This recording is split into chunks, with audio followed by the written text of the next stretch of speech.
Welcome friends, welcome back to Policy Matters India Bharata. Today we are going to look at how UK deals with immigration. Let us first see this video. After months of gridlock and days of parliamentary ping-pong, the UK government's Rwanda asylum bill is finally to become law. The House of Lords eventually conceded late last night, withdrawing the final amendment that was holding up the legislation. It's a relief for Prime Minister Rishi Sunak, who hopes that, barring any last-minute legal objections, flights to Rwanda could begin within 10 to 12 weeks. Official figures show the backlog of people waiting to be removed from the UK rose from nearly 1,800 in July last year to more than 50,000 a week ago. This is the moment the bill was passed. My Lords, Rwanda is a safe country that has proven time and again its ability to offer asylum seekers a safe haven and a chance to build a new life.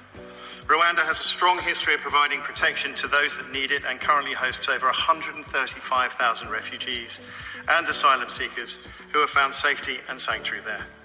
There are binding provisions in the treaty which place obligations on the government of Rwanda to provide for those relocated under the partnership. And my Lords, this is long overdue, but I would also like to put on record my thanks to the officials in the government of Rwanda for all their efforts in delivering this partnership. I beg to move. The question is that motion A be agreed to. As many as are of that opinion will say content. Contrary not content. The contents have it. Hi, ever wished you could finish a book in a matter of minutes? And remember, we can get more reaction to the passing of this bill from Rwanda, and we can speak to our Africa correspondent there, Barbara Plett-Usher. So, Barbara, what happens next as Rwanda prepares to receive asylum seekers from the UK? Well, Catherine, we haven't had an official reaction, first of all, from the government in terms of the vote itself. We're expecting perhaps to get something later today, but the authorities have told us all along that they are ready to receive the first plane load of migrants. They have been ready for many months now, a number of years actually, since the deal was signed, and they are making changes to their immigration law and also recruiting more immigration officials to deal with what is going to be an expected influx, especially after Rishi Sunak said he wanted a steady drumbeat of flights to arrive. We have been talking to a number of people, regular Rwandans, about whether they are as enthusiastic about it as the government is. We've received mixed replies, most of the concerns being about what sort of economic impact it will have. But certainly in terms of the reception, if and when that plane actually gets off the ground, there are places for the migrants to go. This is one of them. This is one of the hostels where they will be received. And you're going to see a little bit more about it now in a report that I prepared to show you how this deal is being viewed in Rwanda and how the government is preparing. It's here the migrants will land, Hope Hostel, long poised for this moment. Bedrooms laid out with meticulous care, attention to the needs of guests who've so far failed to arrive. Workers in surreal performance of their daily tasks. This place has been ready and waiting for nearly 2 years. Now that the bill has passed, the people staffing it may finally have someone to serve. The British government is hoping that these rooms will be filled with asylum seekers in a matter of weeks. The hostel can house 100 of those Britain plans to send to apply for asylum here. They could also try to go to other countries, but not back to the UK. If you get the news today, Yes, you would be able to accept people tomorrow. not only tomorrow, even now. Rwanda is a beautiful country, nestled in the hills of East Africa.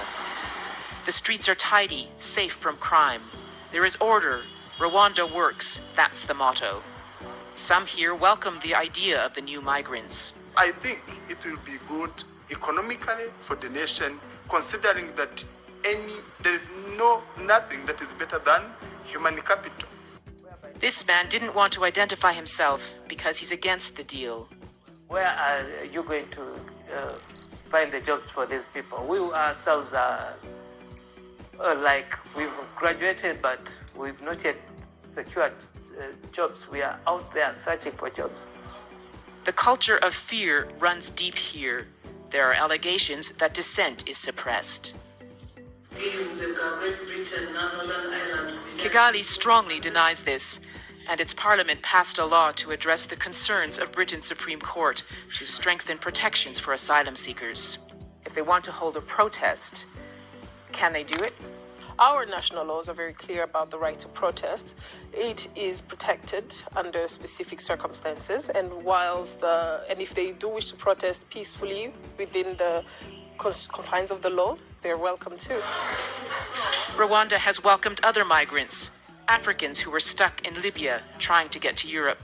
This is a temporary haven for them while they sort out next steps. They could choose to settle in Rwanda. None have. They want opportunities elsewhere.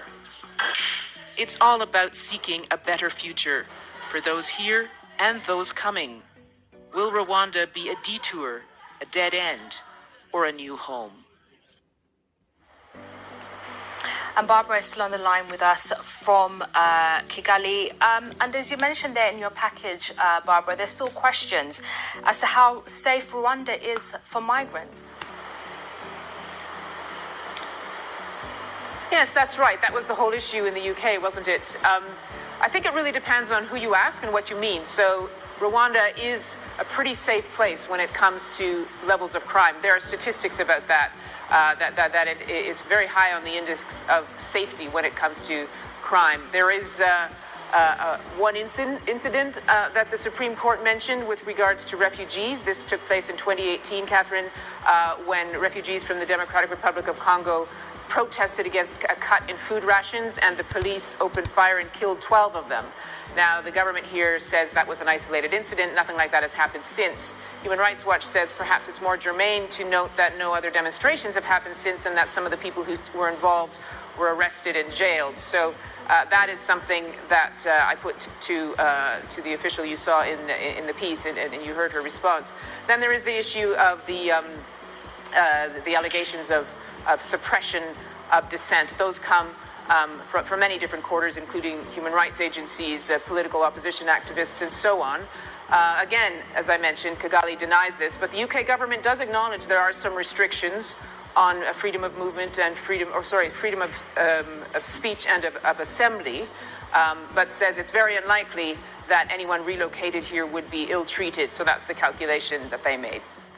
Barbara, thank you. That's our Africa correspondent, Barbara Plett-Usher in Kigali there for us.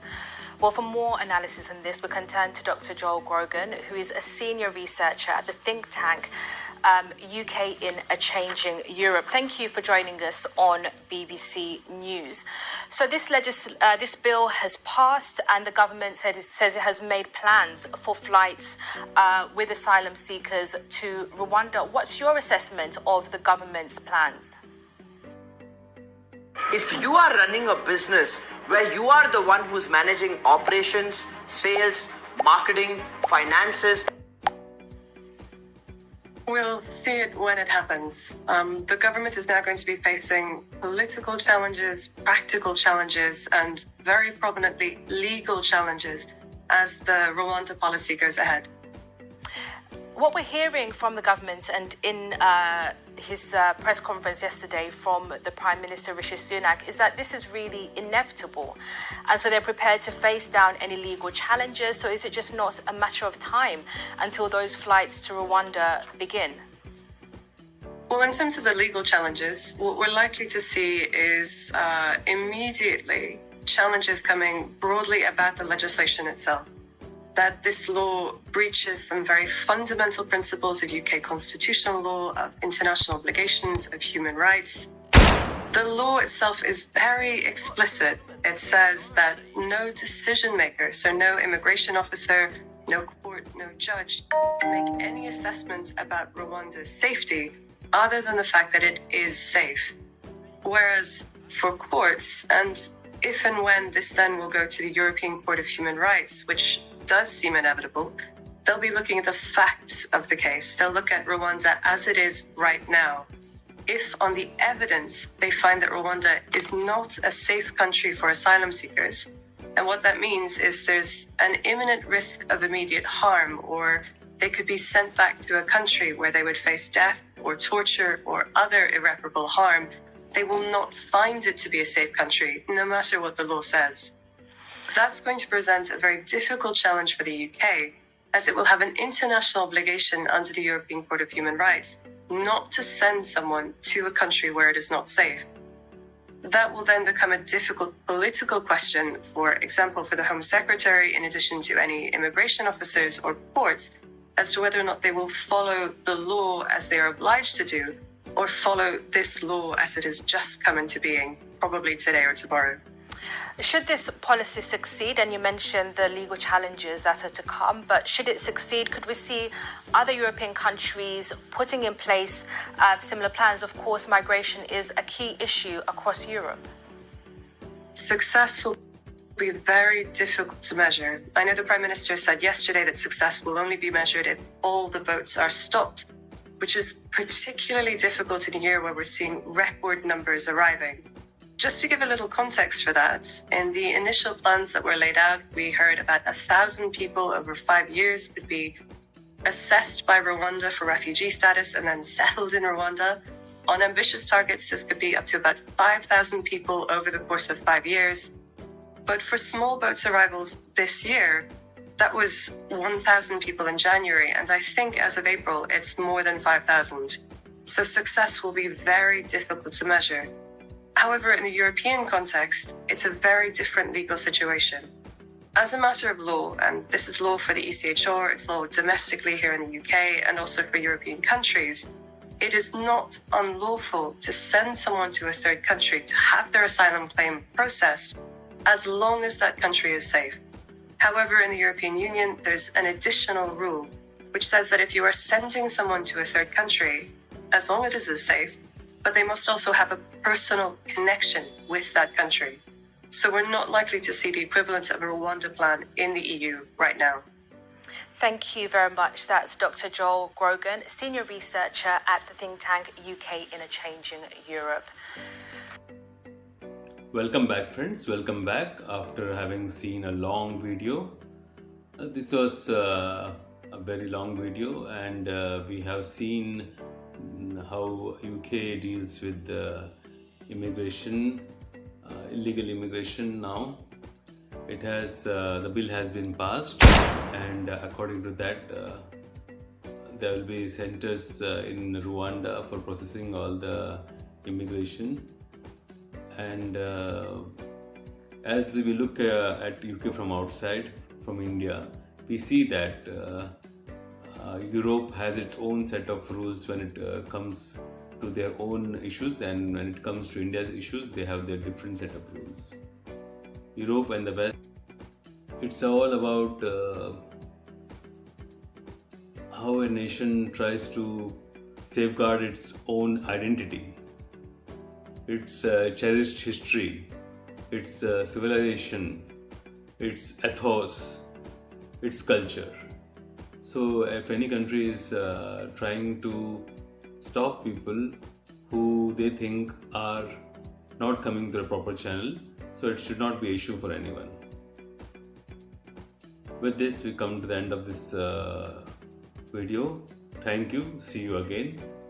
Next time we will look at a different country. Maybe we'll look at a country that is closer to home. Till then, bye bye and see you again.